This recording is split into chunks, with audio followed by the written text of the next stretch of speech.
Everyone, today we will talk about how to fix or how to solve the problem of Yango app. You will click on settings.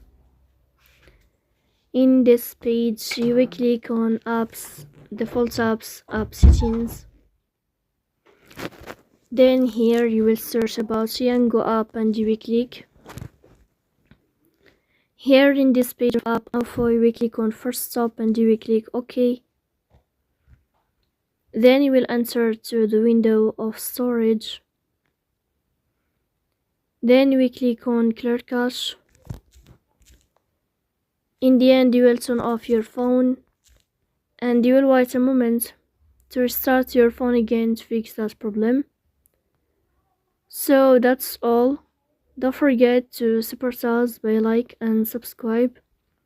See you next time and thank you for your watching and your attention.